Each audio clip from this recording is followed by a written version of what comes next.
देखिए अब इस सिलेबस पे हम थोड़ा डिस्कस करते हैं।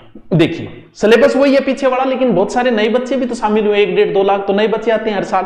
और फिर 2 साल हो गए तो ये प्रमोट वाले वो सब आ गए इसके अंदर। तो देखिए सीधा सा मैं बात करूं, रीजनिंग प्लस कंप्यूटर कितने नंबर का? 60 नंबर, 60 अंक, 60 क्वेश्चन, वही पहले था। दूसरा पार्ट जिसमें इंडिया जीके आएगा, यानी इंडिया जीके के अंदर पूरा इंडिया का जीके है, सामान्य विज्ञान है, सामाजिक विज्ञान है और करंट है। टोटल कितने क्वेश्चन है? यानी जीके ही है एक प्रकार का, 35 नंबर। फिर वो आपका महिला और बाल अपराध वाला सब जानते हो जो पिछली बार जुड़ा था, वही है 10 क्वेश्चन 10 नंबर। फिर पूरा का पूरा Rajasthan GK, Rajasthan geography, history, culture, कितना? 45 नंबर, 45 क्वेश्चन।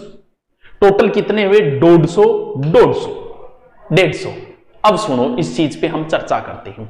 देखो चश्मा लगी या नहीं लगी इस चीज का कोई महत्व नहीं है, क्योंकि चश्मा जो अगर लगी है तो हटा के चले जाना, लेकिन उसमें लिखा है कि इतना दो दृष्टि उसकी होनी चाहिए, निकटतम इतनी दूर, वो आप विज्ञप्ति में देख लेना, विज्ञप्ति डाली हुई है, ठीक है।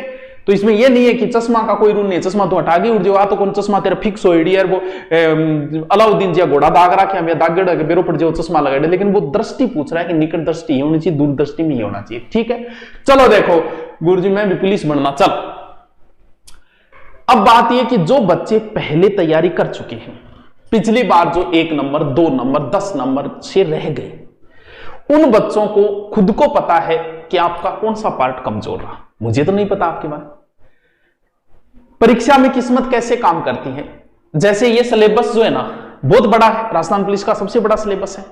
बड़े सिलेबस सबके लिए बड़ा नहीं है, बड़ा तो उसके लिए जो अभी नया बड़ा है उसके लिए ही बड़ा है, जो पहले से ही बड़ा हुआ उसके लिए कहां बड़ा है। कैसे? जैसे पिछली बार मान लो किसी स्टूडेंट ने पेपर दिया, उसको राजस्थान हिस्ट्री आती है, तो भाई उसका एक पार्ट कम हो गया, उसके लिए बड़ा नहीं है।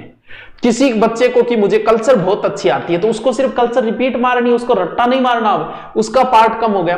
कोई बच्चा मान लो मैथ से है, उसकी रीजनिंग आती है, उसके लिए ये सिलेबस छोटा हो गया। किसी को कंप्यूटर अच्छा आता है, उसके लिए सिलेबस छोटा हो गया। बड़ा तो नए वाले के लिए ना, पुराने वाले के लिए कहां? नए वाले के लिए बड़ा है, पुराने वाले के लिए कहां बड़ा है? पुराने जो भी स्टूडेंट है वो अपनी तैयारी के एज इट इज लगे रहो, नया कुछ लाना नहीं है, ज्यादा से ज्यादा करंट की बुक लेके आनी है, क्योंकि करंट बदला है, बाकी तो सब वही रहेगा। महाराणा प्रताप के पिता उदय सिंह जी पहले थे, आज भी उदय सिंह जी, और जब तक ये सृष्टि रहेगी तब तक उदय सिंह ही रहेंगे। तो उनके लिए तो कुछ है ही नहीं, पुरानी किताबें उनको रट्टा लगा दो। नए बच्चे हैं तो नए बच्चे, क्योंकि मेन पार्ट जो आपका रीजनिंग और कंप्यूटर, इसके लिए स्पेशल अच्छी बुक लेके आओ। गाइड आप ला सकते हो, गाइड तो एक लेके ही आओगे, नए बच्चे जो है अभी 12वीं की, उन्हें कुछ पता नहीं होता, लेकिन स्पेशल बुक लेके आओ, अच्छा लगेगा। आप रीजनिंग की स्पेशल और कंप्यूटर की स्पेशल लेके आओ, क्योंकि ये बहुत बड़ा पार्ट कवर करती है। बुक किसी की ले आओ, इससे कोई फर्क नहीं पड़ता है, आप किसी की भी बुक ले आओ, आपकी मर्जी, लेकिन ये बहुत बड़ा पोर्शन है। अब जो अभी पिछली बार जिन्होंने तैयारी की और उनका जैसे कंप्यूटर कमजोर रहा, उस बच्चे को पता है कि मेरा कमजोर पक्ष कंप्यूटर था, तो मैं अब कंप्यूटर पे ही ध्यान, जिस सब्जेक्ट को आप छोड़ दोगे वो आपका कमजोर हो जाएगा, जिस सब्जेक्ट को आप ज्यादा पढ़ोगे ऑलरेडी उस सब्जेक्ट में आपकी रुचि हो जाएगी। बस यही खेल है पढ़ाई का। इसलिए नए बच्चों को तो सब कुछ पढ़ना है, पुराने वाले बच्चे एज इट इज अपने नोट्सों को उनको पढ़ते रहो, क्योंकि पिछली बार आप 1-2 नंबर से रहे हो, तो इसका मतलब ये आपकी अच्छी तैयारी है। जो पार्ट आपका कमजोर है, अगर आपका रीजनिंग कमजोर है, रीजनिंग अभ्यास अब भी मांगती है, भले आपकी पिछली बार 30 में से 29% सही हुए होंगे, लेकिन रीजनिंग का अभ्यास आपको फिर भी करना पड़ेगा, हमेशा करना पड़ेगा। कंप्यूटर आपका कमजोर है तो आप कंप्यूटर पढ़ो ना, अच्छा। जो पार्ट आपका कमजोर है, आपकी हिस्ट्री पिछली बार कमजोरी, हिस्ट्री ज्यादा पढ़ो। करंट की वजह से अगर आप फेल हुए तो करंट के अंदर ध्यान दो आप, तो यही रहेगा इसके अंदर, ज्यादा चिंता करनी। नए बच्चों को सब कुछ पढ़ना है, पुराने बच्चों को पढ़ना सब कुछ है, लेकिन वो पोर्शन ज्यादा पढ़ना है जिसकी वजह से आप पिछली बार रहे थे, वो गलती अब की बार आपसे नहीं होनी चाहिए। तो ये सारा डेड जीके है भाई, इसके लिए आप इंडिया जीके की कोई एक बुक ले आओ। करंट के लिए आप हर माह की आती है, अभी ले आओ आप पीछे की 1 साल की कोई बुक आती है या हर माह की आती है, वो करके आप करंट की ले आओ, तो सारी बुक आपकी हो जाएगी। बाकी राजस्थान हिस्ट्री ज्योग्राफी की स्पेशल बुक लेके आओ, अच्छी तरीके से उनके नोट्स बनाओ, क्योंकि वैसे लंबा चौड़ा सिलेबस नहीं है, वैसे बहुत लंबा चौड़ा है। चलिए आगे चलते हैं।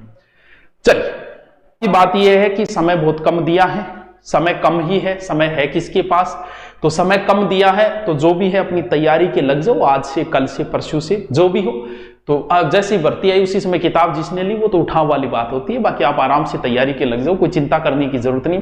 पद अगर बढ़ाए सरकार तो बहुत अच्छी बात है, न बढ़ाए तो भैया पद तो कोई बात है, मैं सब मारते हैं वही डायलॉग मैं मारूंगा, आपको तो एक ही चाहिए तो सबको एक ही, हमें भी पता है। लेकिन पिछली बार जो 1-2 नंबर से रहे उन्हें कभी निराश नहीं होना चाहिए, क्योंकि 1-2 नंबर से रहे वो भर्ती फिर आई है, अब की बार आपको अंदर जाने से कौन रोकेगा। बस बात यह कि आपको अपनी कमजोरी का पता होना चाहिए कि मैं इस सब्जेक्ट में रहा, वो सब्जेक्ट अब की बार आपका कमजोर नहीं रहना चाहिए। बाकी करंट को आपको पूरा समय देना पड़ेगा, क्यों? क्योंकि अब समय कम बचा है। करंट अभी से पढ़ना शुरू कर सकते हो आप, आधे पौने 1 घंटे दे सकते हो। इसके अलावा आप कंप्यूटर पे विशेष फोकस रखो, कंप्यूटर पिछली बार कई बच्चों को मरवा दिया। रीजनिंग का आपका अभ्यास जरूरी है, राजस्थान जीके का रिपीट जरूरी, रिपीट मारते रहो राजस्थान जीके और साइंस वगैरह को। ओके बच्चों, थैंक यू। कल मिलते हैं फिर नए ऑफर के साथ। और ऑफलाइन जो आना चाहते हैं वो अपना नाम लिखवा दें, आज लिखवा दें, कल लिखवा दें, कोई चिंता करने की बात नहीं है, आराम से लिखवा देना। ये नहीं कि अब भी फोन करके जल्दी से लिखा दें, कल लिखा दें, परसों लिखा दें, बहुत दिन पड़े। अभी दिवाली की छुट्टियां 7-8-10 दिन बाद